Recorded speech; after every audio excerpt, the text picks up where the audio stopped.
Vice President of Distribution and Technology for Vantage. I have the pleasure of being the host today for Think Tank Thursday. I believe this is our 5th Think Tank Thursday since we started the program earlier this year. Our approach with Think Tank is to provide a variety of topics, educational topics that we can focus on for members of the Vantage brands, give you information that's actionable that you can use to go out and drive your revenues further. Today, we have the pleasure of being joined by VJ Kelley, Head of Key Accounts with TripAdvisor. And I'll give an introduction to VJ here in just a moment. First, though, I would like to give you a few points regarding the webinar format to let you know how we're going to work this if you haven't attended one of our Think Tank Thursday sessions previously. This is an open forum. Questions are welcome. However, we're going to have a lot of people online, so we don't leave the lines open. All the phones have been placed on mute. So if you have questions as the session goes on, feel free to either click on the question button in your in the GoToMeeting or GoToWebinar utility area, and you can post your question there. We'll see it on our side, and as we get into the Q&A portion of the session, we'll rattle off those questions to VJ so he can provide answers on them. You also have the ability, when we get to that point in the presentation, the Q&A session, that you can click on the raise your hand icon. That'll let me know that you've got a question. We can unmute your phone, you can ask your question, and again, VJ can respond. So everybody's placed on mute except for VJ and myself, and once VJ gets going, I'm going to place myself on mute. As I said, we're going to record the webinar, and it'll be made available for future playback on the Vantage Academy website. So, as I stated earlier, I'm pleased to be able to introduce VJ Kelley, Head of Key Accounts for TripAdvisor. VJ's role is to work with the top 26 accounts that interact with TripAdvisor. So he's really focused on major brands, major management companies, and the like. He's been with TripAdvisor for 5 years, and prior to that, spent 15 years in the hospitality industry, primarily with Starwood and Pyramid Hotel Group. So again, I'm pleased to be joined by VJ Kelley, and with that, VJ, take it away. John, thanks so much for having me on the call today in your Think Tank Thursday. Absolutely thrilled to be able to chat with your hotel community and your brand leaders. We've had a lot of conversations over the past few weeks about the commerce and non-commerce, more of the community side of TripAdvisor, who we are, what we do, and the best ways from a brand perspective, which you folks are undertaking, and then from a property-specific perspective, which is what we're going to talk about today. The best way for hoteliers to engage with not only TripAdvisor, but more importantly, our community. The folks that make up TripAdvisor's community are about the most savvy, engaged, and passionate folks from a research travel perspective, from an in-market research perspective as far as what they're doing once they get to a destination, and as I'm sure you're all familiar, a very passionate vocal group talking about their experiences once they've completed their stay and had their experience on property, at a resort, at a hotel, motel, inn, lodge, or bed and breakfast, and then engaging back to the community as far as what their experiences were, how it fit their needs when they were there, if it exceeded their expectations, and telling a great story, and then, of course, the ever-popular poor experiences and rants about hoteliers or innkeepers or B&B owners that were not delivering on guest expectations. So today, on today's call, we'll speak about TripAdvisor in specific. We will look at the best ways from a free community perspective to engage with us and our community. And then we're also going to go through best practices on social media and engaging not only with TripAdvisor when folks engage with you on our site, but also with other organizations, because as everyone on this call is probably pretty familiar with, and I'm sure you are, social media, user-generated content, Web 2.0, and our customers engaging with us has changed vastly over the past 5 and even 10 years. And I travel to an awful lot of conferences, and I'm at one right now in Nashville, Tennessee. for Smith Travel and their annual conference. And really what has happened over the past, say, decade is in the hotel space, it's gone from the brands really telling the consumer to a certain extent who they are and what they do. And now this new metamorphosis from a Web 2.0 user-generated content is that brand messaging still comes down top to bottom, but then also the review community and this new engagement area. Our clients are telling us who we are also. And as we get into that and we look at some best practices, I'll talk about examples of what to do and what not to do based on research that we've seen. And ultimately the conversation is open-ended, and you as the hotelier do have a ton of impact and areas of engagement to go back and talk to the guests to both thank them and also to offer an explanation should something not have gone well with their stay. So without further ado, we'll jump into the presentation. We will leave plenty of time at the end of it to go through questions and answers. But a little bit of edification information about TripAdvisor and who we are and what we do. And as I'm sure you've seen from the emails that we send out to you, if you're a registered member of our site, or if you claim your management center page on TripAdvisor, we're really big and we continue to grow. And we have over 280 million folks, unique visitors from unique IP addresses that go to our site every single month. And we always like to tout that. We do think our scale is relevant. We also think our community is as relevant. We'll talk about that in just a second. But to give you some perspective on that, that's larger than the populations of Canada and Great Britain combined. We have 60 million members, and I'll talk to you about our growth in just a second, 170 million reviews and opinions, and 100-plus contributions every minute going onto our site from folks that are leaving information and talking about their experiences. So we've been in business for about 15 years. In a second, you'll see some of the growth slides that we put out there. And we continue to have a great interaction with folks from both a hotelier perspective and our community. So John, next slide, please. And we're going to look in specificity at what the ROI of social media is. And as you can see on this next slide here, that there have been some studies done. And this one was done from the Center of Hospitality Research at Cornell. That guests are going to TripAdvisor and sites similar to it more and more frequently prior to booking.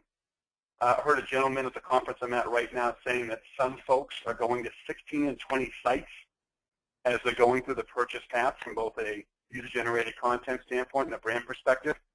That number is lower on average, but some folks do go to as many as 16 to 20. On average, the stats we're talking about here are about 12 to 13. And it goes without saying that properties with stronger reputations across all channels perform better. And the study that Cornell completed, and it's been out in the market for a little bit, but we feel it's very significant, is across all OTA sites, and they put TripAdvisor and other third-party sites in there. Hotels of similar makeup, location, are able to drive 11.2% more in rate without sacrificing any ADR. I'm sorry, without sacrificing any occupancy. I said ADR twice, pardon me. So 11.2% in rate without dropping it all in occupancy.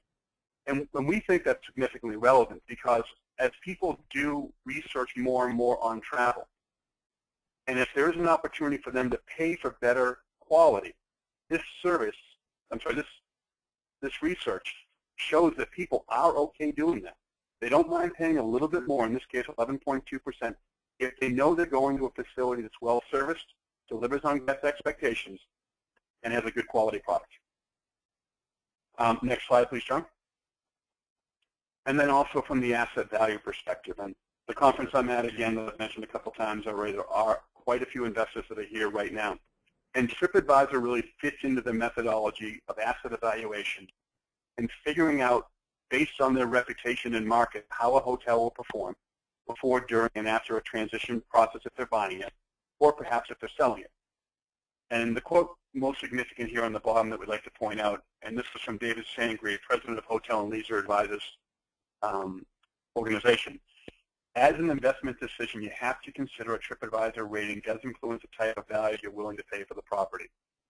And having done due diligence and asset evaluation in the past, I do know that we looked at this, and a hotel that has great reputation, you knew you could reposition fairly quickly, and one that was very challenged or had a bad one, you knew there was going to be some extra effort involved there. Next slide, please, John. Reviews matter. So we put out a very extensive TripAdvisor survey that we call Trip Barometer this year. 89% of the folks of global travel say reviews are influential in choosing where to book. 65% of the folks that we talk to read online travel reviews, and 48% look for personal recommendations. Folks within their social network that may have gone to a destination, a hotel, a restaurant, an attraction, or any of the other areas of engagement that we have on our site. These numbers year over year continue to grow and become more and more impactful in the purchase path and how folks go about becoming lookers to bookers. John, next slide, please. And then globally, half of TripAdvisor users reference reviews before booking a hotel. And that number is a little bit skewed. We know it's higher than that. A fair amount of folks do come to our site for non-hotel related items like restaurants, stores, and attractions. But 80% read at least 6 to 12 reviews before making a decision. Respondents are more likely to focus on recent reviews to get a fresher perspective. And that's one of the things when we work with hotels on improving their popularity index on our site, which we'll talk about in detail. Recency and having more recent good reviews count more from not only a popularity index perspective that we'll talk about, but also with the users. They may go back and look, for reviews that are left 1, 2, or 3 months ago. But if the current status and the current amount of reviews on the site speak well, and there's a good online conversation going between the hotelier and the guest and the community, it bodes very well for that hotel's position within the market. John, next slide, please. How often travelers use TripAdvisor, and this is just us specifically. 29% of the folks that we surveyed use us once a month.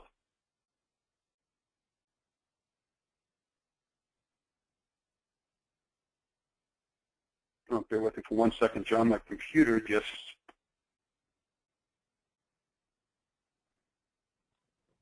I'm sorry, John, bear with me just 1 moment. It looks like my computer went down for a second.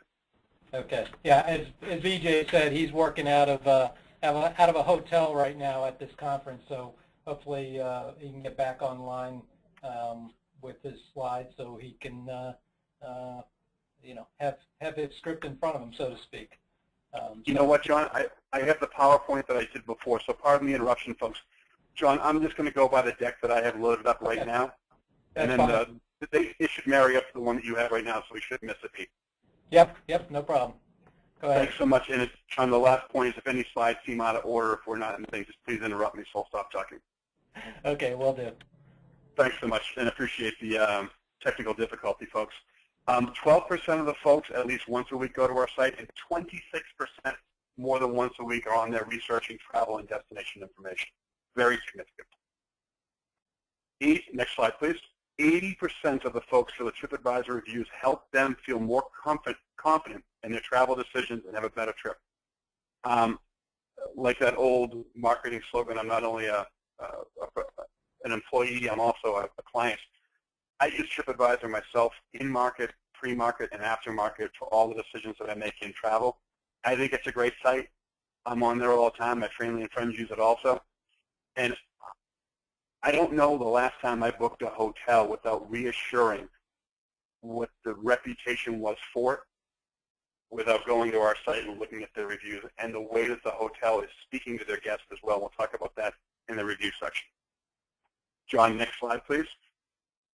And a little bit about our continued growth. From 2010 to 2013, user review trends on TripAdvisor, we've increased our traffic 287%, and those numbers, as we mentioned before, continue to grow. So I won't spend too much more time telling you about how important and how big we are in market. I guess the salient point is this phenomenon, which has gone on for over a decade now, is continuing to grow and scale.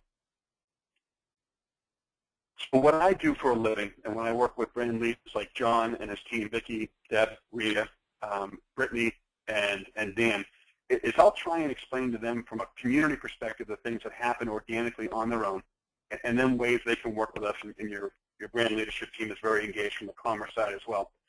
But look at our growth over the past 11 years, and obviously 2014 isn't over yet.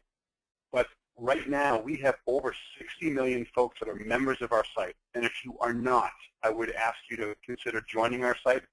And it's very simple. You register, you leave some information. You can then leave reviews about your own travel experiences when you go on the road.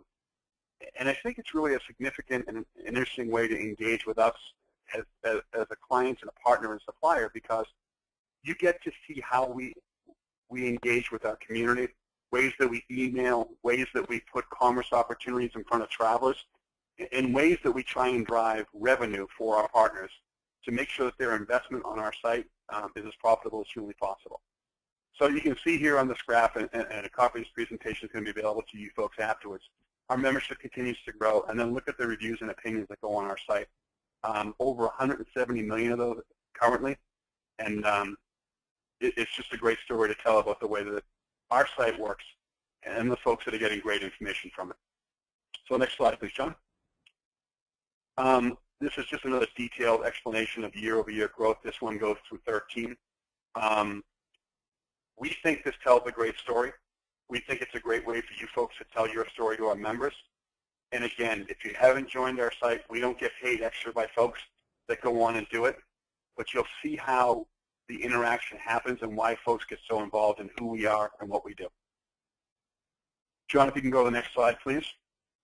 I always slip this slide into the presentations that I give, and I think it tells a great story. And if you look at it, you'll see here, this is a review that I left on our site. I think it was back in the winter, February of 2014. I took my sons fishing down in Florida, had a great experience, and left a really good review on the site for the hotel I stayed at. Now, I blocked out a few things here so you don't know exactly who it was, or where I was staying or who it was. But from a CRM perspective and the way that we really get folks going and continue to get them to come back to our site, I received this email from TripAdvisor a week after I left the review. And what it told me was that over that time frame, that 1 week, 841 folks clicked on and read the review for what I had left on the site. And I'll ask you to think about this over the course of the presentation. We'll get in the Q&A session today. But how would you react when somebody sent you this? Because I know when I got it, I read it, and the next thing I wanted to do was leave another review, read your review, and continue to stay involved. And it becomes pervasive. It becomes contagious. And the folks that get on our site, and you'll see some of our members have left thousands of reviews about their travel experiences, it's self-fulfilling. And I think it tells a great story. I think it's a great way for you folks to see how we interact with our community, and then ways you can turn those opportunities into commerce. So John, next slide, please. Here's information about the review scores that are left out there. And we've done a really good job, we think, in interacting with the hotel community to tell this story. So 48% of all the reviews that are left on TripAdvisor fall into the 5-star category. And I won't read verbatim the rest of them that go down this graph here. But only 5% for 2-star and 5% of 1-star reviews are on our site. And those are the ones that get the most attention when somebody has a bad experience and they go on and leave the hotel a bad review. We'd like to point this information out to let hoteliers know that the vast majority fall into the 5, 4, and 3-star perspective. And then when you get the 2-star or the 1-stars, being able to put it in perspective. And then also, we're going to talk about in just a moment, ways to turn those around and data that backs up 1- and 2-star reviews and how the hotel can properly engage with the person that left it specifically, and then in general, the folks that are reading those responses and those reviews after the fact. And in a lot of ways, that's more important than just the folks you're speaking to. So John, next slide, please. And we talked about this a little bit already. The Cornell research, and you can look at this, this slide here. Early reviews for accommodations tend to skew negative. However, as reviews increase, ratings tend to become more positive. And then the third bullet point, which is very interesting here, positive reviews are more common than negative reviews, which is substantiated by what we saw in our own information here too. More than 70% in the Cornell study were 4 or 5, and a little bit higher of 15% at a rating of 1 or 2. So on TripAdvisor, we're a little bit lower than Cornell's. We think that that's important, but also talks about, from both our perspective and Cornell's, the fact that most reviews in market are positive. John, next slide, please. And this is a little animation, so please let me know if I get too far ahead. But key factors that influence your popularity index. And for those on the call that might not be familiar with how we do this, hotels are categorized into geos. That geo could be Carson City, Nevada. That could be Flint, Michigan. But we will rank hotels, B&Bs, and inns from 1 to whatever, as many as there are, based upon our proprietary popularity index. We don't disclose how it works. I don't know how it works, so don't tell somebody like me. It's similar to Google and how they have an algorithm that works on their search rankings and search results. But in our case, the 3 points that we do tell folks into the popularity index they can be aware of are recency, quality, and quantity. So new reviews count more than older. We don't take reviews off our site. The first review that went up on our site in 2000 is still on there. But we do tell folks clearly that new reviews count more than old. Quality of the reviews. That's very self-explanatory. Good reviews help more than bad. Getting a lot of new, great reviews means a lot and does help in your popularity index. Now, the popularity index isn't static. It's not just you competing against your competitive set. They're competing against you also, and it's very fluid. Some hotels stay right where they're at when they get bad reviews because potentially the market around them had some bad reviews also. And other hotels can move up in the popularity index without getting any reviews because the comp set has fallen harder than they have. And John, the last category, if you can slide over to that, is quantity. Now, I need to be very specific about this, and it does get a little bit confusing, so please bear with me.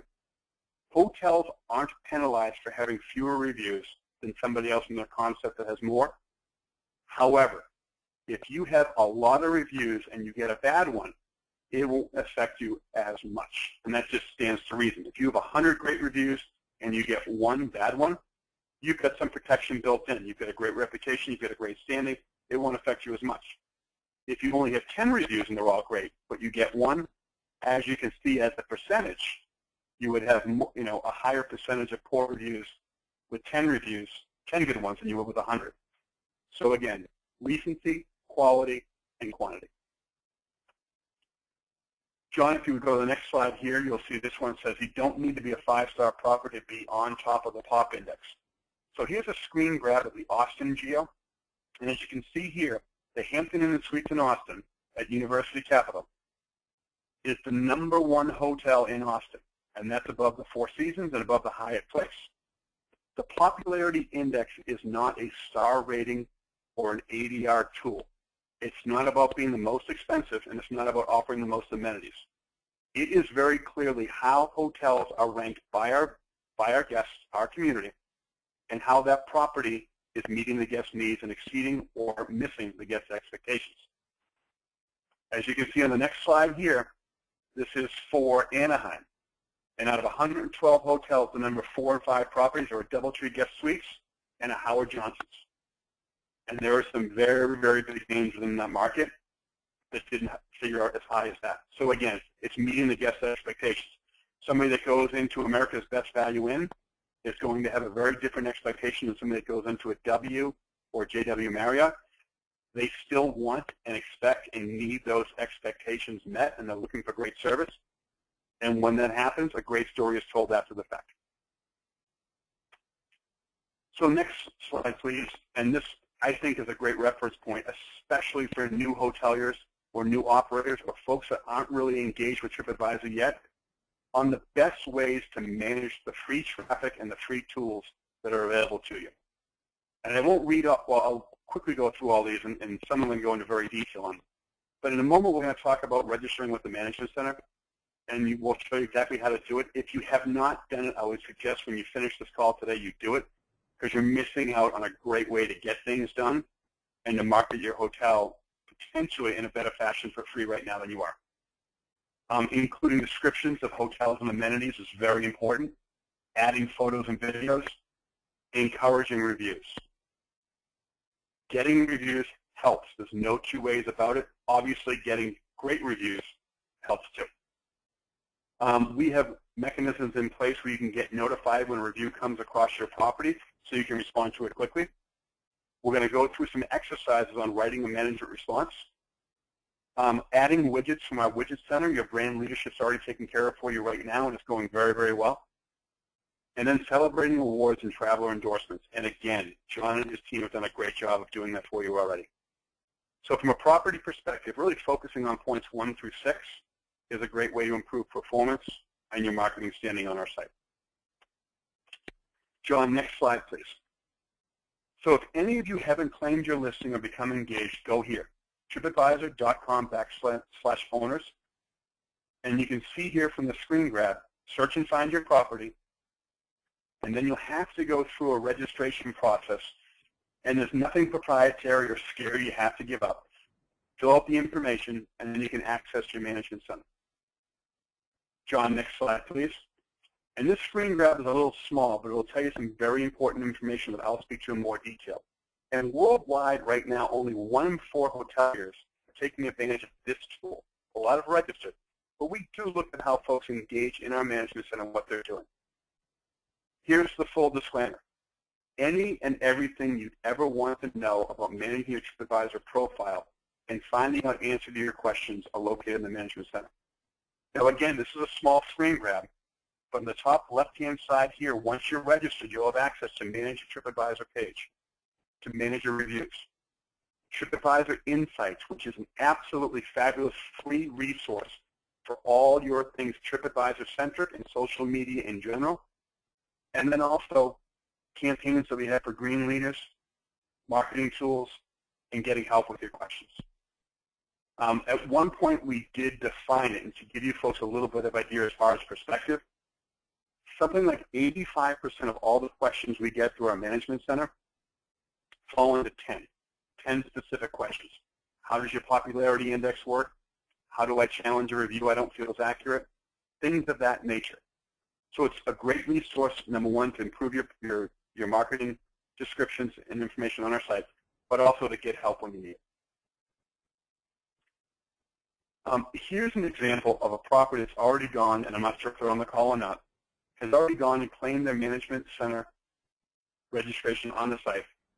And they're also part of a pilot that John and his team are running for the business listing program.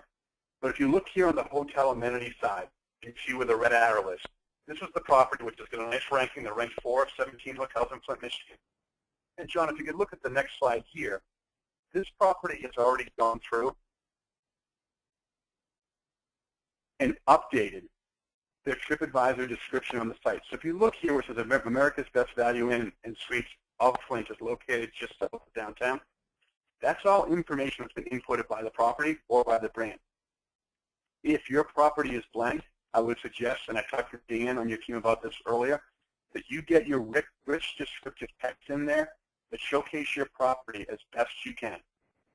You can also load in the amenities that you have in the facility. The traveler knows what to expect once they get there. And again, this sounds very rudimentary, and I just want to make sure that you're clear on it. It's always great to set the guest expectations correctly before they get there.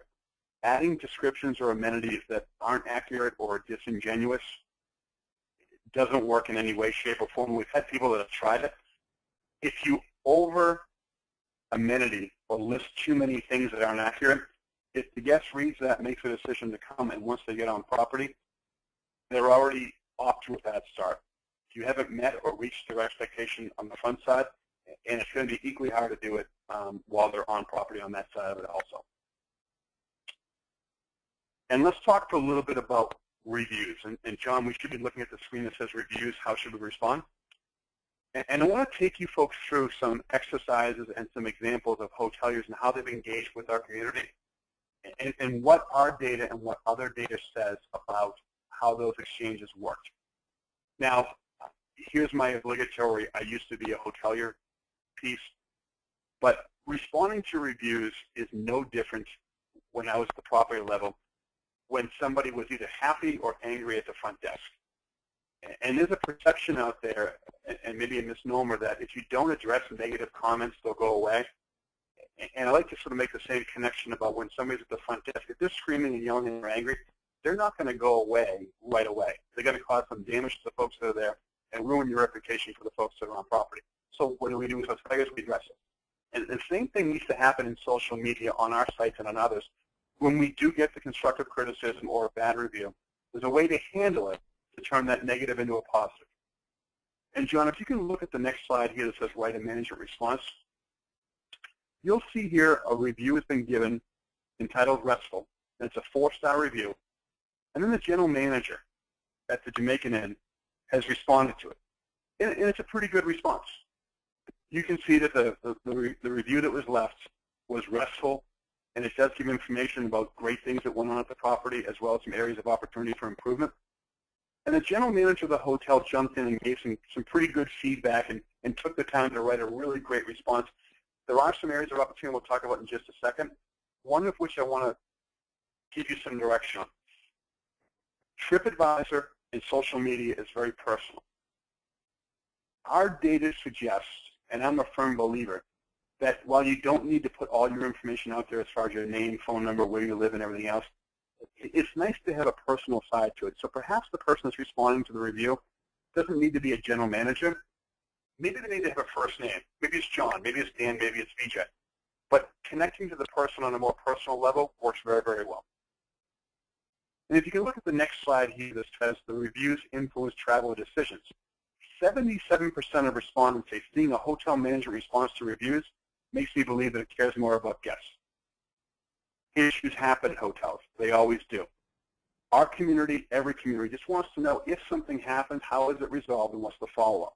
And as you can see in the next graph here, 87% of respondents say an appropriate management response to a bad review improves my impression of the hotel. And this is where you get into almost the Olympic figure skating scoring metrics. When looking at reviews, hotel or our community sometimes will throw out the best and the worst, and they look for the average. You know, what's in the middle? And that follows the Olympic figure skating scale scoring a little bit too. If every review was 5-star and there was no good or bad, there were no bad ones, that almost seems a little disingenuous. None of us are perfect. No hotels are perfect. And while they can have a great ranking, negative reviews actually validate the bad ones. I'm sorry, negative reviews actually validate the good ones, excuse me. And how hoteliers respond to those negative reviews can actually be more beneficial than getting a good one, because it shows the guests that are traveling behind and reading behind the person that left the original one that you're paying attention to details and you get your eye on the ball. John, if you could move to the next slide that says management responses best practices. So again, not responding is bad. Do you need to respond to every single review if they're all positive? No, you can if you like, but just make sure that it's genuine, you're engaged, and you're not just copying and pasting in the same responses, because that's kind of boring. So best practices, sign up for review notifications. You can do that right in your management center once you get registered. Once a day, you'll get an email with any reviews that have been left for your site, and you can decide right from your mobile device or your desktop to respond to them if you like. Read our guidelines. As I mentioned earlier in the call, as the hotelier, you do have the final word. And if you choose to be combative or to refute or to argue, that's entirely up to you. You have that power. Our research shows that while you can certainly have an opinion, being combative and certainly being demeaning or rude does nothing but more harm, because it's now not even the fact that the reviewer left a bad review, but the fact that it was echoed from a negative standpoint and potentially unprofessional if you choose to go that route. But again, it's up to you. Respond promptly. Leaving a bad review out there for a long period of time without a response makes people that are researching all the more curious. Be sure to say thank you, be original, highlight the positives. You never want to sound too marketing or like you're selling too much. If somebody compliments something about your location, your physical property, or your hotel, feel free to mention it again in a very tactful way. Again, for the folks that are reading that, it reinforces the positives. Address specific complaints. We'll talk about those in just a minute. If somebody gives you constructive criticism and you have an answer, address it. If it's just somebody ranting and you're not sure there is, there might not be a way to, but thank them for their input. It may potentially make you look better in a better light than the person that left it. And overall, if your reviews and your standing is good, those 1 or 2 stars, if they're the minority, don't do too much damage. And then, as always, be polite and be professional. On the next slide here, you'll see a screen grab of our management response status notification. So as you're going through your management center and you're responding to certain things, this is very helpful to see which ones you've responded to and potentially if any were rejected because they didn't meet our terms and conditions. Moving right along, here's an example, John, of the slide that says Information Pack Review. And just take a minute as I'm speaking to read through this review and formulate in your own mind as hoteliers what a good way to respond to this particular review would be. Now, some of the highlighted areas that are on here are very positive. And then candidly, the information about being disappointed that the hotel didn't get any sun until afternoon. Well, I'm pretty sure the person that built this hotel doesn't have control of the sun and the way that it comes up and goes down across our globe. But again, there's an opportunity to engage this person on what was realistic and constructive criticism and compliments in this review, and then maybe to have a little bit of fun if you so choose, or potentially even just acknowledge what they had said from areas that were out of their control. And on the slide here, John, that says missed opportunity, it says here, thank you for your review. We apologize that you were disturbed by the noise in the elevator. We hope that you have the opportunity to serve you again. Now, this is just an example of a review or response to a review that somebody had left. And what we always try and work with hoteliers on are reinforce the positives, explaining the issues. And then the third bullet point down the bottom for future travelers, if there was an issue, reassure them that it's not the norm. You've made adjustments or corrections that are needed to. And the chances of it happening when they're on property are unlikely. Eliminating concerns. And here's a great example of a response left to a review that a hotelier gave. And I'm not going to read it verbatim, but if you go through this on your own time, if you're looking at it while I'm speaking right now, it shows an action and a response to a particular issue. And it's highlighted right here, and it says, as soon as I read your review, I went to the room and tested the vent handle that allows you to redirect the airflow. If I'm looking at this hotel and I see a response like this to review for an issue that might have happened, I know the hotel's paying attention to details, and I know that they're concerned about the way guests are treated when they're on property.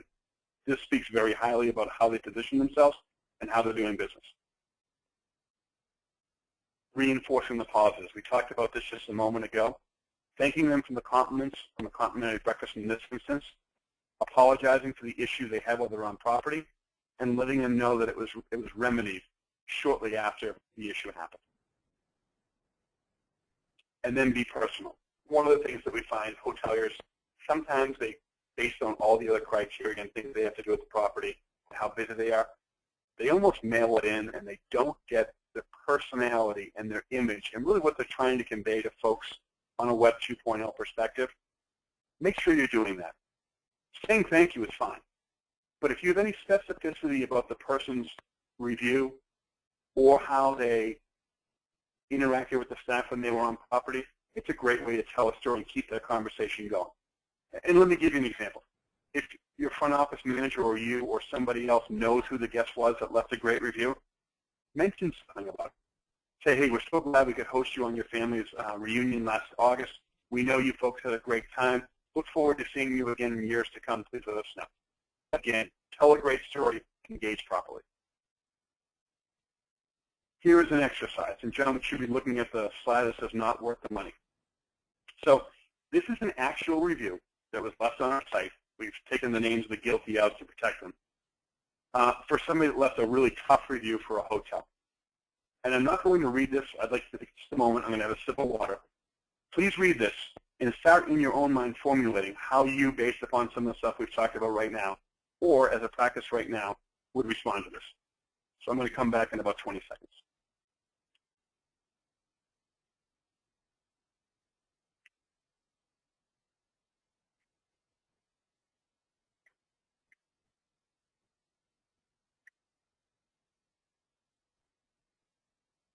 Okay, so this is a pretty tough review. This is somebody that's pretty angry, that's pretty outspoken about how they didn't have a great experience while on property. This is the actual response that the hotelier left.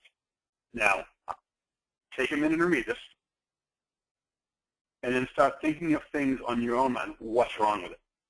How would you respond?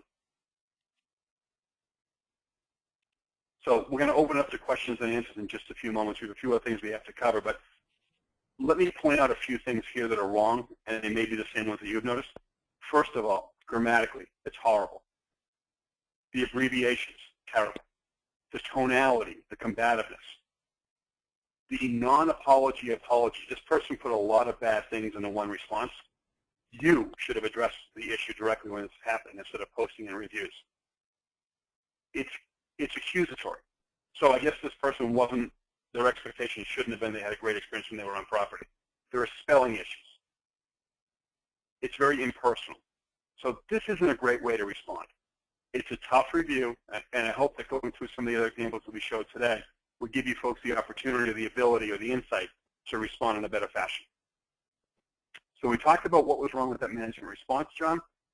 How would you respond? I'd like you all to think about that, and we can certainly talk about you in the question and answer period. So we should be looking at the slide, John, that says behind the scenes, new reporting tools. And I'll cover these quickly because I know we're running up against it as far as time goes a little bit. One of the things the hotel community has been very vocal about, and we've taken very seriously, is blackmail. And as you can see here, there is now an opportunity to contact us and let us know if you feel you're being blackmailed. And for anyone that's not familiar with it, somebody threatens you and says, if you don't give me what I want, I'm going to rip you apart on TripAdvisor. If that's the case, even before the guest writes a review or after, if you have information or any items that you think are compelling, i.e., they've done this before, they've said they've done it before, you can show that the issue was taken care of, send it to us. We don't guarantee that just because you send us, we'll take it down, but we guarantee we will look at it, we will open an investigation, make a determination if that review will stand or not. And if anybody's unfamiliar with it also, if you don't feel a review meets our terms and conditions on our site, within the same area of the management center, you can go on there and challenge it. It doesn't have to stay. Again, we don't guarantee we'll take it down. What we do guarantee is we'll look at it, we'll open an investigation, and make a determination whether it stays or not. Organized boosting reporting, John, if you can move to that slide right now. Another area that folks have been very vocal about from the hotel side is they feel their competitors are cheating. They're either writing reviews badly for their facility or writing good ones for themselves. If you think it's happening, let us know. We're happy to look at it. A lot of times folks will say that and it's not accurate, but sometimes there have been instances where it happens and it's escaped, our fraud departments and our efforts. Please let us know. There's nothing that we want to do more than clean up any issues that are happening on our site. Now, it needs to be more than just, I think they're doing it, and you do need to be a little bit detective and let us know. But if you think the same person's writing all the reviews for their facility and trying to work the popularity index and boost their ratings, there's an opportunity in here to tell us about it and get us to look at it. For the third time, you're probably getting the idea. It doesn't guarantee that we'll do anything, but it does guarantee that we'll look at it. And then photos. We talked about it very quickly, and here's just a little bit more information on that. 73% of respondents who use photos from other travelers to help them make a decision. And that goes for photos you can upload yourself also. But making sure your photography is up to date, if you have great professionally done items that are on there. And then if there is a traveler photo that was left, make sure you respond back to it the same way you do a review. TripAdvisor Insights, and just a couple more slides that are here. We should be looking at the one that says Essential Marketing Resource, John, and the one after that. Any and everything you ever want to know that we touched upon today, ways to get more reviews, ways to help your popularity index, engaging with our online community, are available at this website. For any first-time hoteliers or first-time owners, I personally would suggest that you add this to your homepage or to your favorites on your browser. Anything you ever want to know about who we are, what we do, or how the program or how the site works is available here. From a best practice lander, this is very useful information to get answers to those questions, and again, to help build your social media reputation online. And then plus on-demand segments, the powers of reviews, webinars, a ton more edification information and educational information to help you manage your online reputation and engage with those travelers. And then as you can see here, TripAdvisor, the last thing we talked about right now for direct bookings, we are the top source according to a hotel marketing agency. And as you can see here on the footnote, it's where bookings come from. It's a WIP study that was done October of 13th. You probably use it for the folks that love us and the folks that hate us. If you ask them, do you hate TripAdvisor, and they say yes. You say, do you use it? More often than not, they say yes also. And then moving towards the last slide that says thank you, you'll see an owl looking at you with two big googly eyes. That concludes my part of the presentation. I'll turn it back over to John, who had a few things he wanted to say, and then we're going to open up to questions and answers also. Thanks a lot, VJ. That was fantastic. I think you know, everybody on this call, whether they work with TripAdvisor on a daily basis or not, learned something in the process. And I think this is going to be a great asset for us to get to the people who didn't have the opportunity to sit in on the call today through the Vantage Academy website where the recording will be available. VJ did say that I wanted to add a couple of points of insight. And earlier in the presentation, he talked about the Cornell study regarding rate relative to your TripAdvisor rating. Those of you who attended conference last year may remember a slide in the general session presentation that looked at that for America's Best Value Inn and Canada's Best Value Inn, and again for Lexington. You know, where did our average daily rate fall relative to each hotel's TripAdvisor rating? So I went ahead and updated that information, looking at our year-to-date revenue figures that generated through the central reservation system. I wanted to share that with you. This first slide looks at America's Best Value Inn and Canada's Best Value Inn. And as you can see on the left-hand side, it shows the average TripAdvisor rating. So down at the bottom, our hotels that rated under a 2.0 on the TripAdvisor scale had an ADR through the res system year-to-date of $53.49. Those in the 2 to 2.5 category, the ADR bumped up to $58.56. Those 3 to 3.5 were at $64.01, and those at a 4 or higher were getting an ADR collectively of $66.59. And then to jump out even further, those hotels that have been recognized by TripAdvisor with a Certificate of Excellence for 2014 had an average daily rate of $72.46 through the system. So, you know, the Cornell study talked about an 11% difference without loss of occupancy. We don't necessarily have all the occupancy statistics, but we can clearly see that the rating does have a correlation to the average daily rate that you're able to get from your customers. We did the same exercise for Lexington properties, and again, you can see that jump there. Now, Lexington, we have a much smaller base than America's Best Value Inn and Canada's Best Value Inn, so there are hotels that can definitely skew the numbers in one direction or the other. But you can see here again that progression is vividly clear there as well. So the higher the rating on TripAdvisor, the higher the ADR that the hotel is able to get. And that doesn't necessarily mean that we have major differences in what those operations are. You know, in the America's Best Value Inn side, we're still talking economy hotels, select service. The product is, you know, in many cases the same. So how you are perceived by your customers can have a significant impact on the rate that you're able to get.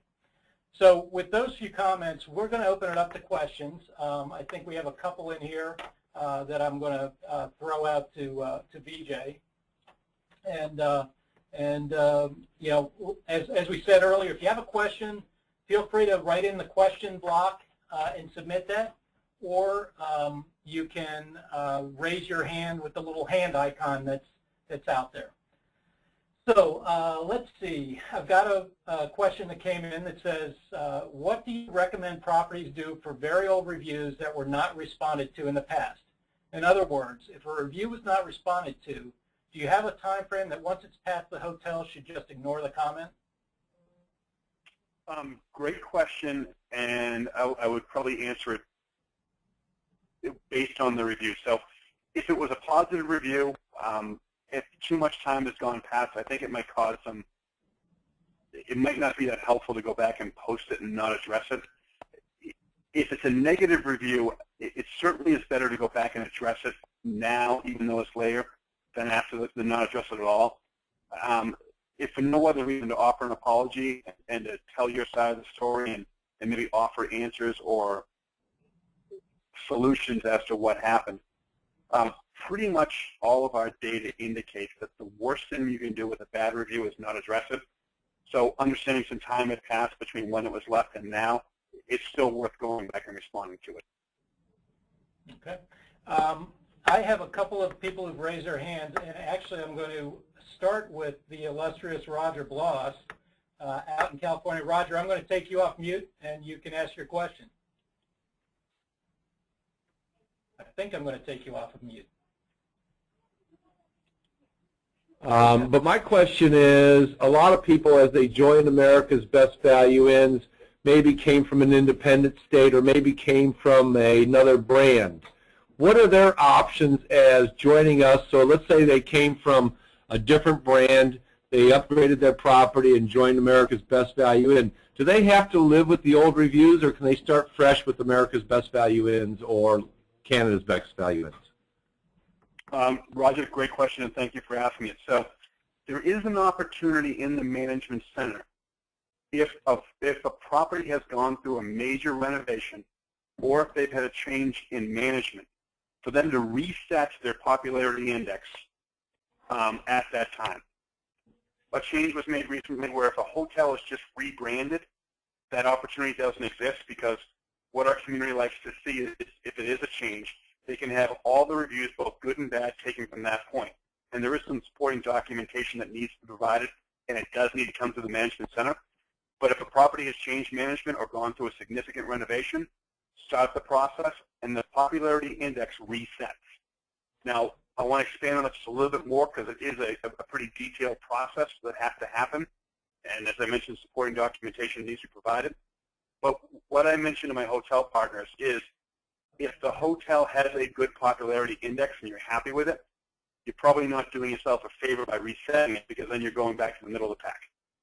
However, if your pop index challenged, you're towards the bottom, and you now have a great story to tell and a great product and a great ownership group in place, reset it. And come out of the gate strong, because those reviews, and once all of the reviews are gone, they're reset. Those first couple of reviews will dictate very quickly where that property is going and where they ultimately stay within that geo. And Vijay, if I can add here, this is something from the brand perspective we're very involved in. Vijay mentioned the name Dan a couple times. Well, he's talking about Dan Roeder in our revenue management team. One of the things we do when a new hotel joins our brand is Dan works with TripAdvisor to get the identification of that hotel switched over to America's Best Value Inn, Canada's Best Value Inn, or Lexington. We also work, and typically it's through communication with your member care manager.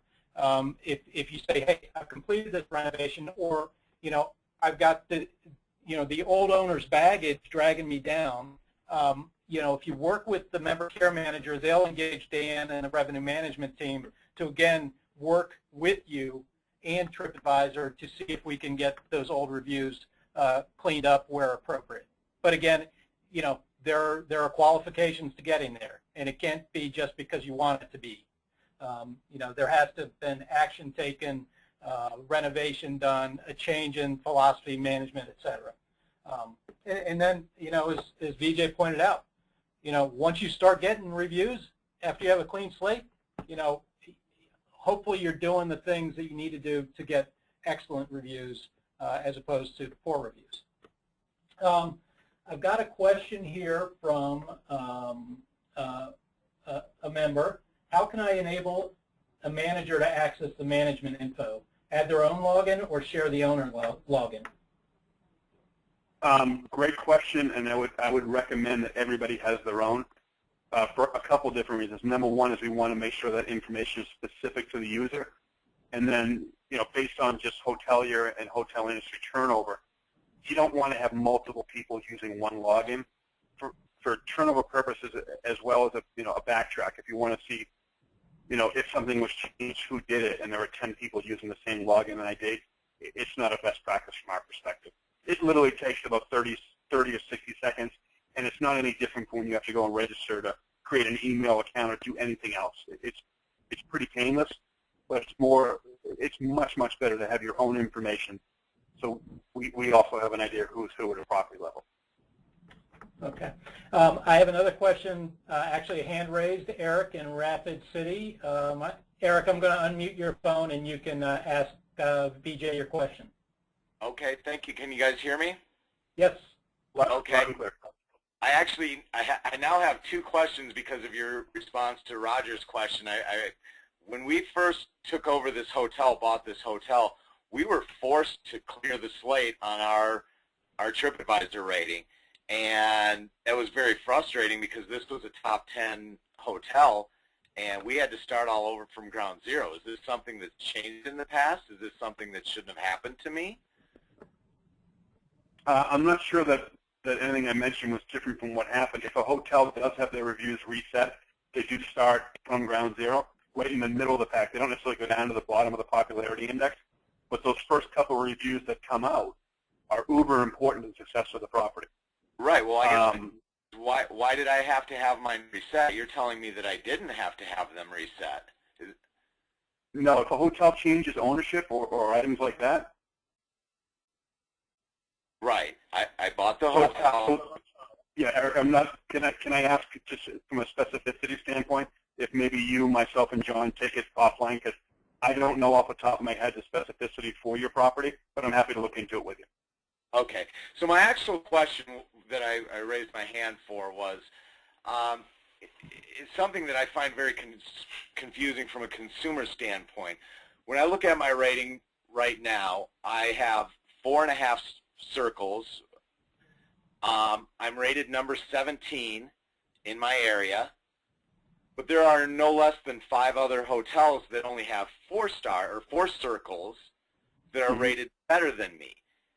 And I'm sure that you have a good reason for that you can explain to me, but where my confusion comes in is, as a consumer, I'm not going to call you up and ask you, why is a 4.5 circle rated property better, or I should say worse than several properties that have only 4 circles? Yeah, it's a good question, and I think the difference between the two is explained simply as the star rating is based upon the amount of 4- and 5-star reviews that a property gets, and the popularity index is a lot more fluid and changes every single day based upon how hoteliers stack up to the competition and how they outperform or they don't outperform those other properties. So the BJ, star rating state. Oh, sorry, go ahead. Go ahead, John.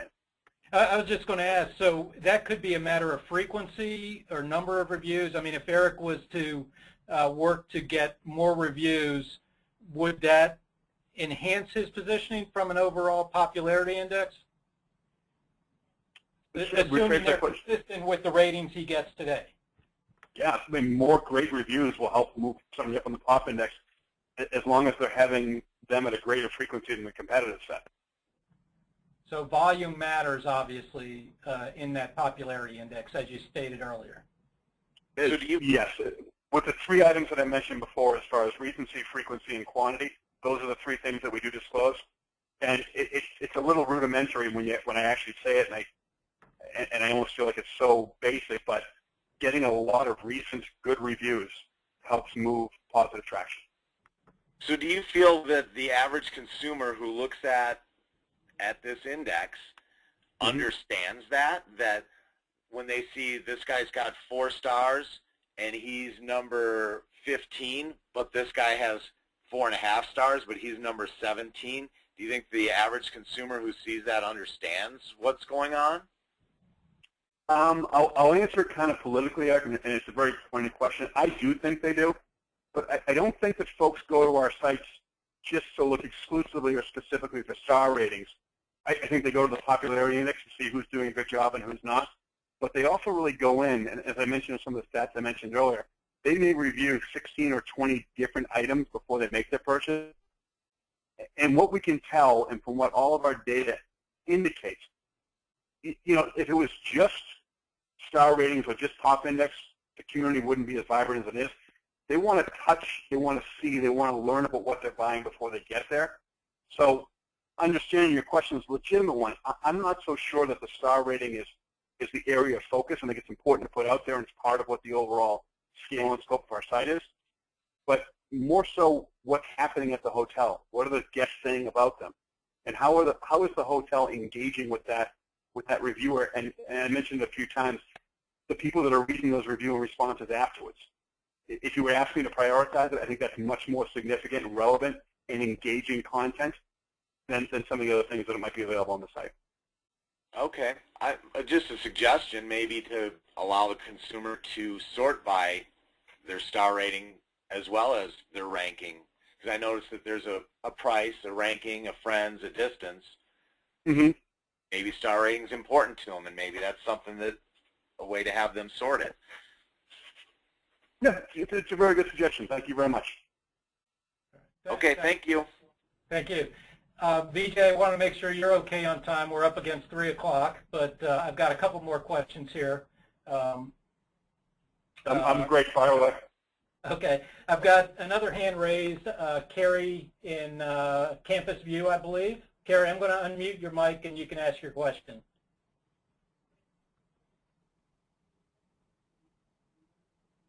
Carrie? All right. I'm going to mute Carrie.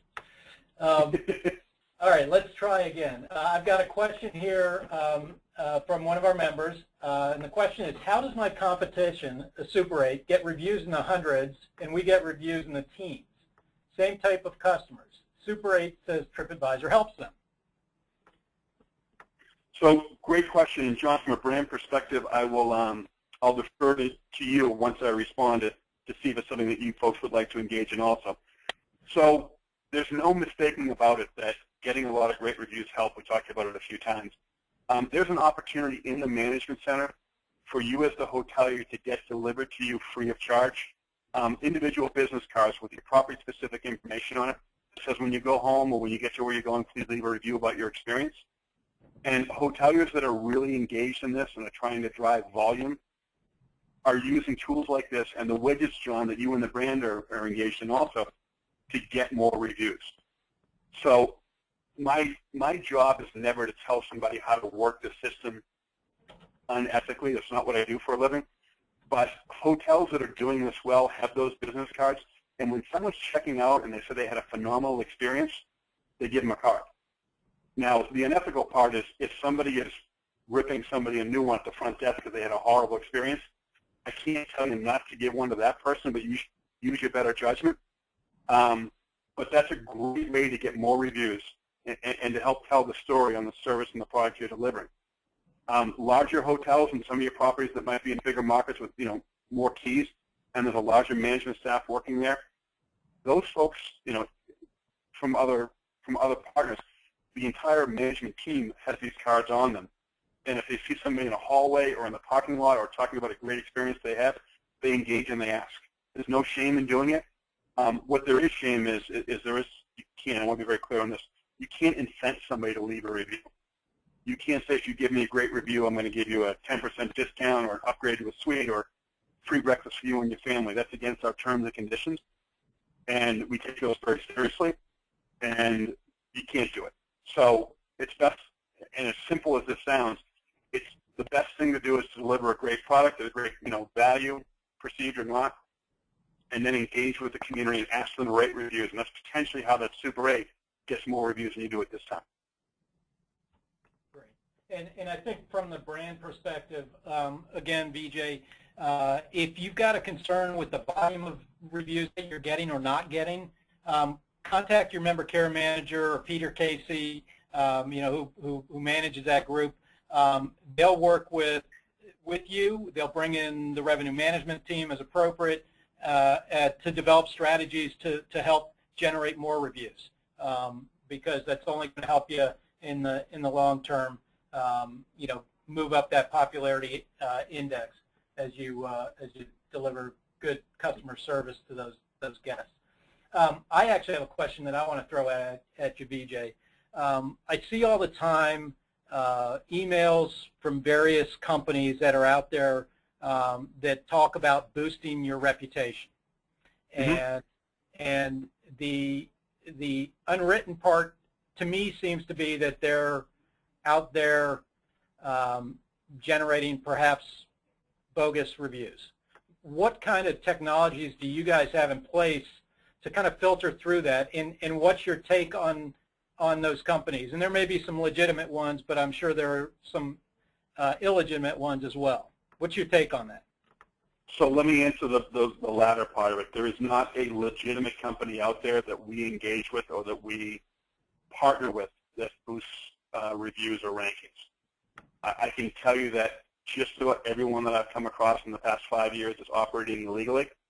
And I've never heard of anybody successfully engaging with one of these quote-unquote agencies or services where they accomplished what they wanted for a price that was paid where they thought it was a good idea. We don't disclose how we ferret out or how we deal with these folks for real logical reasons, John. We don't want folks to know how we do it so that they can avoid it in the future. And that's what anybody on this call is. But what I can tell you is that we take those things very seriously, and we litigate the heck out of them. Because, you know, our terms and conditions, the way we operate as an entity, don't allow for that. And it's not what we're about. We're not about manipulating the popularity index or rankings, and we don't think it's a good idea. And furthermore, and I get kind of preachy about this, so bear with me for 1 second while I say it. It's counterintuitive to what our mission statement is. We're trying to educate our community and the world about the best and the worst places to go, and institutions and agencies like that run counterintuitive to it. They do the exact opposite. They're trying to put information out there that might not be accurate, and that's not what we do for a living. Got it. Great. I have two more short questions, and then I think we'll wrap it up. The first one is with regards to things like the blackmail reports, et cetera. We understand that you cannot guarantee that an action will take place, but that you will review the notes submitted. However, do you always respond back to the original user or the requester with the outcome of the inquiry? We'll respond to the person that did the inquiry, typically by email, and explain whether the determinations were made and what it was or what it wasn't. Sometimes those emails don't get read, and there's a perception that they weren't responded to. And sometimes they take a little bit longer than others. You know, sometimes we can look at something and make a determination very quickly. Other times we open up an investigation that can take a series of days, and depending upon how busy we are, you know, a little bit longer. You know, we're working real hard to make sure it doesn't happen, but we also take it very seriously. And if somebody says something about blackmail, that investigation, that process can take a little bit of time, and it's not because we don't want to address it. There are just processes and steps in place that happen. But the first part of the question is, yes, we do respond back to every incident that goes through our management center, and that's why it's so important to go through it, because it does create a record of transactions and information that's sent back and forth. Okay, great. And last question, I think it's a brief one. Is there a phone number I can call to obtain assistance with any issues I may have? Yes, and I don't have it on my person, but I will send it to you, John. You can certainly send it out to your hotel if you wouldn't mind after the fact. Absolutely, absolutely. Oh, you know what? I just lied to you. John, I just lied to you. The customer service number at TripAdvisor is 866-322-5942. Great. Thank you very much, Vijay. And again, we really appreciate your participating with us this week. We appreciate the fact that you took your time out of the Smith Travel Research Conference to join us this afternoon. Thank you to everyone who called in and spent the last hour or so with us.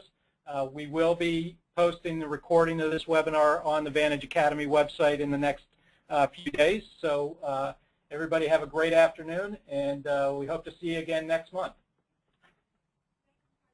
Thanks so much, John. Thank you. Thank you. Bye now.